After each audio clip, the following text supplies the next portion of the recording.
It started with a scream in the woods. I was lying on the floor of my new cabin, alone, somewhere in the Adirondacks, when it cut through the night like a blade. Raw, guttural, human. I froze. The movie on my laptop kept playing, but my body was locked in place, heart pounding. For a moment, I didn't know if I'd imagined it. Then the second scream came. That's when I knew. Someone was out there. Let me take you back 2 weeks. That's when I bought the place. I'd been working remote from Brooklyn for the past few years, and between the sirens, the neighbors, and the constant weight of the city pressing in on me, I was burnt out in ways I hadn't even realized. I found a listing online. A mobile home on 2 wooded acres just outside Lake Placid. Cheap, quiet, and barely 10 minutes from Whiteface Mountain, my favorite snowboarding spot. It felt like fate. I clicked Contact Seller the same day. It was, I told myself, going to be my sanctuary, my reset button, a place to disappear for a weekend, or maybe longer. I wasn't looking for perfection, just silence. The first trip up, I brought my dad and brother. The house was a mess, peeling vinyl floors, musty air, cabinets hanging crooked, but it had a soul. We bought a few pieces of furniture from a local outlet, hauled them in the back of Dad's pickup, and knocked it all out in a single weekend. I felt proud, exhausted, but alive. That's when I met the man who would undo it all. He showed up while we were unloading the last couch. Tall, leathery skin, long frame, maybe in his 60s. He wore a camo cap and a blank expression that didn't quite match his polite tone. "Name's Raymond," he said, voice gravelly and thick with a North Country drawl. "Live up the bend." He lingered as we carried the couch in, talking to my dad about old trucks, taxes, deer. I tried to size him up. He seemed harmless enough. Odd, sure. The kind of guy who's lived alone too long and lost his ability to read social cues. But not dangerous. When we left on Sunday, I barely thought of him again. 2 weeks later, I came back up by myself. I brought some winter gear, a new Wi-Fi router, and a plan to finally get some real sleep. When I pulled into the driveway, the wind was just picking up, and the sun was melting through the trees in long golden lines. For a moment, I breathed deep and smiled. This was what I'd needed. I had just set my bags down when the door creaked open. I hadn't closed it all the way. Raymond stood there. "Hey there," he said, already halfway inside. I blinked. "Oh, hey, come on in, I guess." He stepped in like he owned the place, glanced around, nodded. "Looks nice." We made small talk. I asked him if he liked living out here. He said, "Been here 22 years, too long."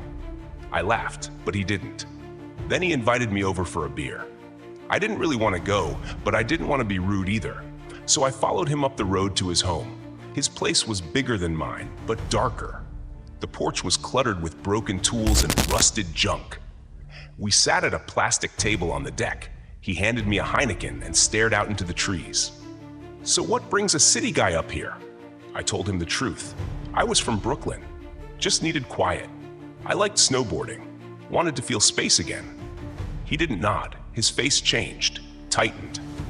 "You city folks are all coming up here now," he said slowly. "Polluting the place, littering, driving up prices. Think you own it all." I chuckled, trying to lighten the mood. "Well, I promise I haven't ruined anything yet." He didn't laugh. He stared at me, hand tight around his bottle, and said, "I don't know why y'all can't just stay where the you belong." The silence that followed was deafening. I stood up slowly. "All right, I think I'm gonna head back. Thanks for the beer." He didn't reply, just looked down. As I walked back to my cabin, I heard him shout, "I'm sorry." I didn't turn around, just raised my hand, gave him a thumbs up, and kept walking. But something had shifted. That night, I couldn't sleep. At around 11:30, I was lying on my mattress, movie playing on my laptop, when I heard a voice. Not a scream, not yet, but a low, muttering voice, like someone talking to themselves. I paused the movie, sat up. The voice kept going. I couldn't make out words, but it was definitely a man. Cursing, slurring. I crept to the window, heart pounding. I couldn't see anything, just black trees. The woods were too dark. The night too silent. The next day, around noon, there was a knock. Then another. Then another. I didn't move. From outside, Raymond's voice called out, "Lucas, I know you're in there. Your car's here." He knocked for 5 minutes straight. I stayed in my bedroom, frozen. Not terrified, just paralyzed. The line between odd and threatening had been crossed. That night, it escalated. Another voice, louder this time. I walked out onto the deck and flipped on the light, and there he was, Raymond. Standing 5 feet into the woods, arms at his sides, staring straight ahead.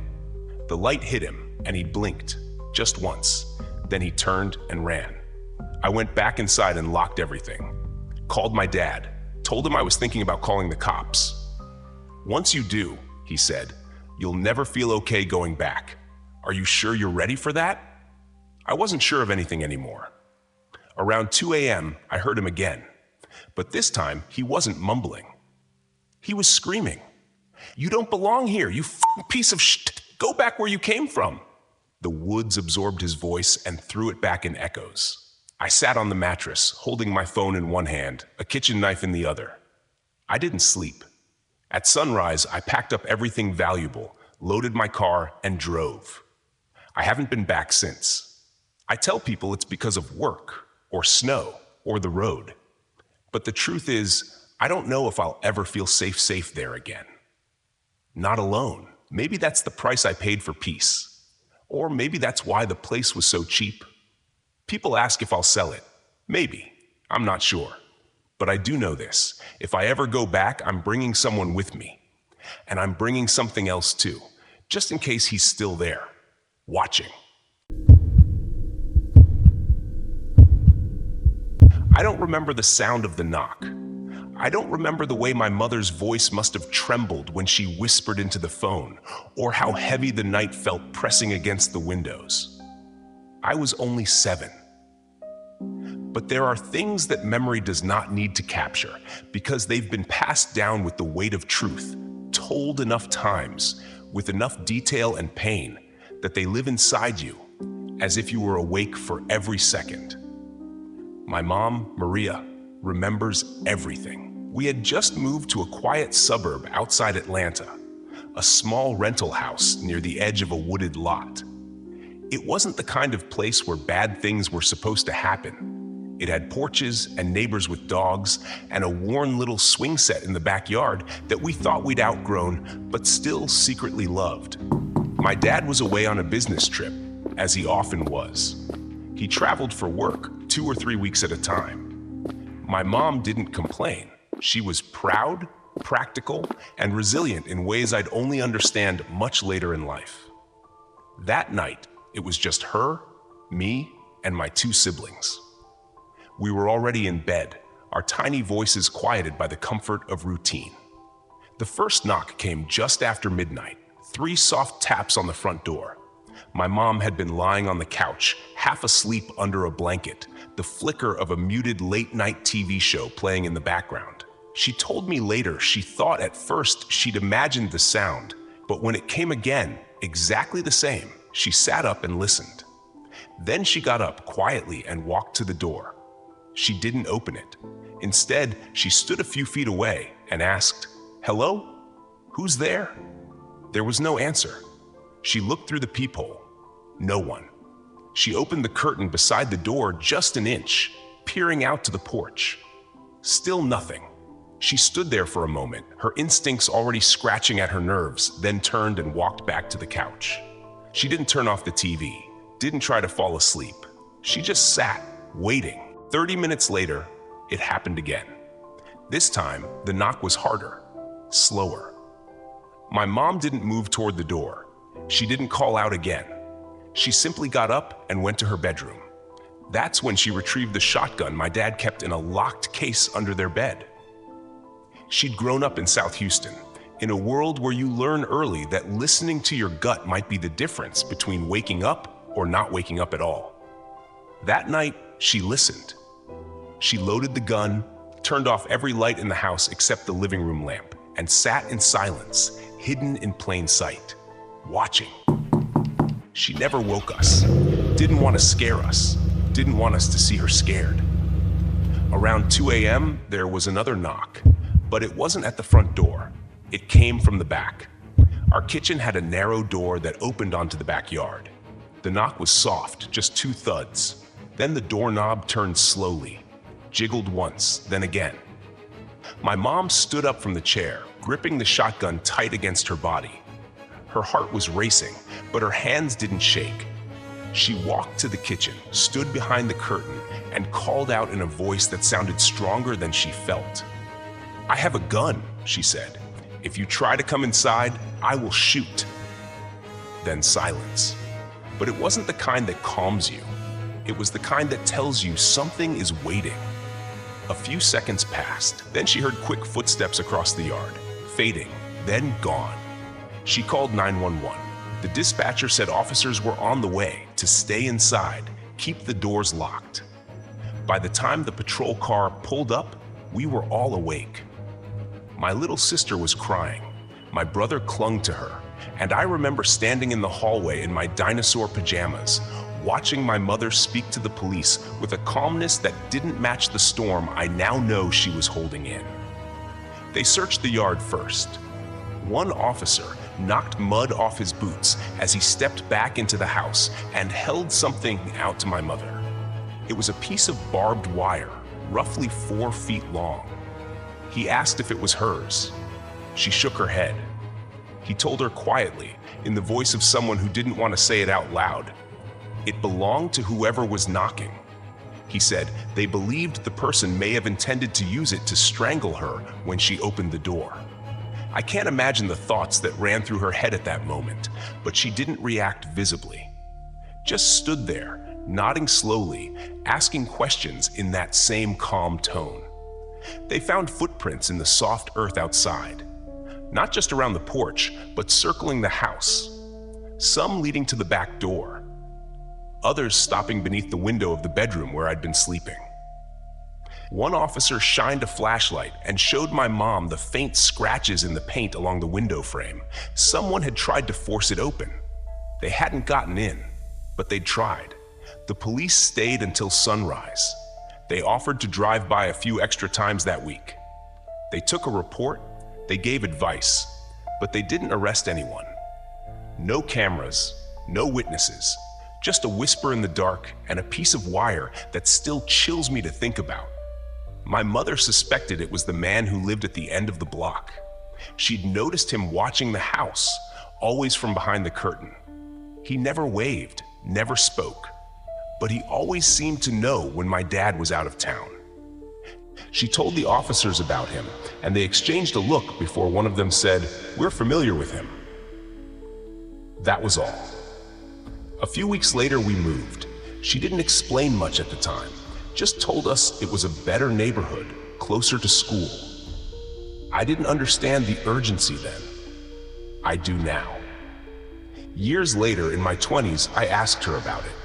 We were sitting on her porch in Tennessee, watching the sun fall behind the trees, and I asked what she remembered most from that night. She said it wasn't the wire, or the footprints, or even the knocking. It was the silence. The way it felt after I told him I had a gun, she said. He didn't run right away. He listened. He was just there. I asked her if she was terrified. She looked at me, her eyes soft but steady. "No," she said. "I was too busy surviving, too busy protecting you. There's no room for fear when your kids are asleep down the hall."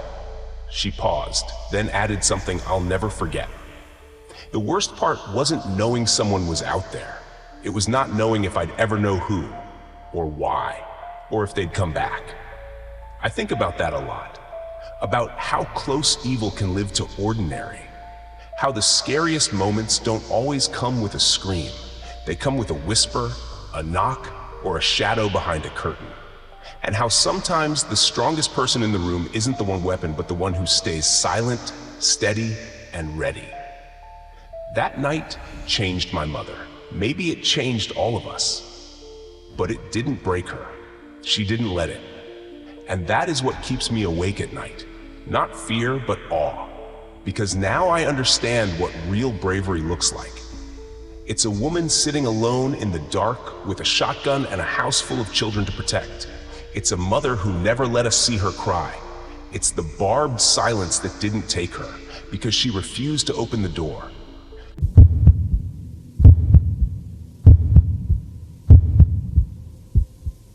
There was nothing unusual about the house when we moved in, just another one-story ranch on a quiet street in a quiet neighborhood in Portland, Oregon. The kind of place people described as safe, as peaceful, as boring. And after 6 years of apartment living in downtown Chicago, constant sirens, shouting, music bleeding through the walls, that was exactly what Sarah and I wanted. Our new neighbors waved. Someone brought cookies. There were welcome smiles and weekend yard sales and late-night porch lights. It felt like the kind of neighborhood where nothing bad ever really happened. I wanted to believe that. I needed to. We'd been there 3 months when the van arrived. It showed up on a Tuesday afternoon. A white cargo van with no company logo, no plates on the front, and windows so tinted you couldn't see inside. It pulled quietly into the driveway of the house next to ours, a property that had sat empty since before we moved in. There was no moving truck, no furniture deliveries, no sign that the house had sold or been rented. The man stepped out of the van wearing jeans, a plain white shirt, and a baseball cap pulled low over his face. He didn't wave. He didn't look around. He just walked to the front door with a key, let himself in, and disappeared inside. That night, Sarah and I baked a pie. Nothing fancy, store-bought crust, canned filling, but still a neighborly gesture. We walked next door around 6, pie in hand. The porch light was off, but the van was still in the driveway. We knocked, waited, rang the bell. No answer.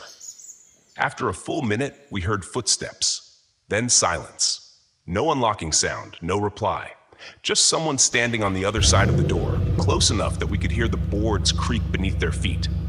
We left the pie on the porch, walked home in a silence we didn't quite understand yet. That was the first time I felt it, that subtle tightness in the chest, the instinct you can't explain, a warning with no words. The van disappeared the next morning. Days passed, then a week. No lights, no people, no movement. Sarah joked that maybe he was a hermit. I joked back that maybe he was on the run, but neither of us really laughed. Late one night, almost 2 weeks later, we heard the sound. It was metal, dragging, scraping against concrete, a steady rhythmic pull, then a dull thud followed by a pause. Then again, scrape, thud, scrape. I looked out the window of our bedroom and saw the garage next door glowing under a motion light. The van had returned. He was inside the garage, back turned, pulling something heavy from the van to the far corner. A long, dark object, maybe a trunk, maybe equipment. He moved methodically without rush or hesitation, as if no one was watching. Except I was. And then, suddenly, he looked up, directly at me. I ducked back from the window, heart pounding harder than I'd like to admit. When I looked again, the garage door was already sliding shut. That was the night I stopped calling him a neighbor and started calling him something else. I never said it out loud, but I felt it in my gut. The next morning, the van was gone again. I told myself I was overreacting, that it was all in my head. But I couldn't shake the feeling. I talked to Gene, our neighbor 2 doors down. Gene was retired, spent his days working on his yard, and knew everyone within 3 blocks. When I asked if he'd met the guy who moved in, Gene said, "Funny you ask. I haven't seen him at all. But I hear things at night, sounds I can't quite place." I told him about the scraping, about the van, about the garage. Gene didn't laugh. He just nodded. We agreed that if we heard anything strange again, we'd check in with each other before jumping to conclusions. 2 nights later, I was jolted awake by Sarah whispering my name. She said she'd heard something at the back gate. I sat up, listened. Then I heard it too. Soft footsteps, gravel crunching, a quiet metallic clink.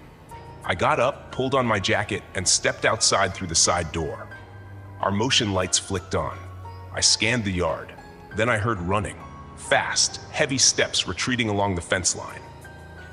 I bolted to the gate just in time to see a figure disappearing around the corner, too dark to see clearly. Just the silhouette of someone leaving in a hurry. Sarah met me at the back door, her eyes wide. She asked if it was him. I didn't answer, because I didn't know. But in my gut, I felt sure. That weekend, I installed cameras. One for the front porch, one for the yard, one facing the shared fence. The next day, the van returned. I saw it from the kitchen window, pulled in slowly, headlights off, garage opening before the engine was even turned off. The man stepped out, as expressionless and mechanical as ever, and wheeled another large box into the garage. Sarah and I stood by the window, silent. I don't know what I was waiting for. Some clue, some explanation, anything that would make the unease go away. But nothing came. Just the sound of the garage door closing once more. The following morning, Gene came over. He looked tired, shaken. He told me that around 3 a.m. he'd been woken up by a sound, not metal, not footsteps, crying, faint, muffled sobbing.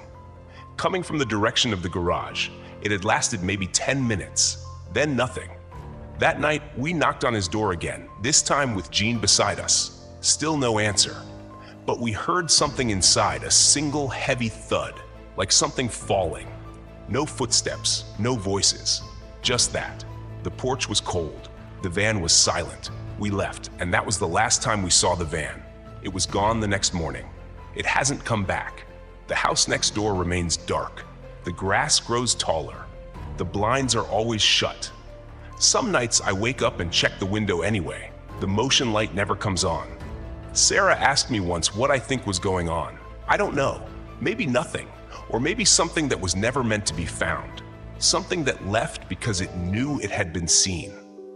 Or maybe it's still here somewhere, waiting for us to forget. I've thought about reporting it, about calling in a welfare check. But what would I say? A man moved in next door, didn't introduce himself, worked late at night, looked at me too long, then vanished. It's not a crime to be silent, not a crime to be strange, but it should be a crime to make your neighbors afraid to sleep. Gene and I still check in from time to time. We've kept our pact. If anything changes, if the van comes back, we'll act. Until then, I've learned to live with the discomfort, with the fear, with the knowledge that sometimes danger doesn't come with noise or violence or drama. Sometimes it just parks itself next door and watches. 3 homes, 3 neighborhoods, 3 stories that seemed ordinary at first glance, but each held something deeply unsettling beneath the surface. Lucas thought he was escaping the chaos of city life when he bought his cabin near Lake Placid, but instead, he found himself being stalked by a man whose isolation had grown into silent madness. In Atlanta, Maria wasn't just a mother. She became a protector in the truest sense, standing between her sleeping children and a stranger with barbed wire in his hand. And in Portland, Ethan's peaceful suburban life began to unravel when a mysterious van arrived next door, and with it, the weight of something unspoken, unseen, and terrifying. What ties these stories together isn't just fear, it's the way ordinary people are forced to face the extraordinary. How a quiet street, a wooded lot, or a locked door can become the front line of survival. How trust can be eroded not with violence, but with silence, stares, and the unanswered question, who are the people living next to us? Always listen to your instincts. In a world where danger no longer wears a clear face, gut feelings matter more than ever. Speak up when something feels wrong. Watch out for your neighbors, but never ignore your own discomfort. You don't need to live in fear, but you do need to live aware. If these stories gripped you, unsettled you, or made you reflect on your own surroundings, then help us keep sharing powerful, thought-provoking content like this.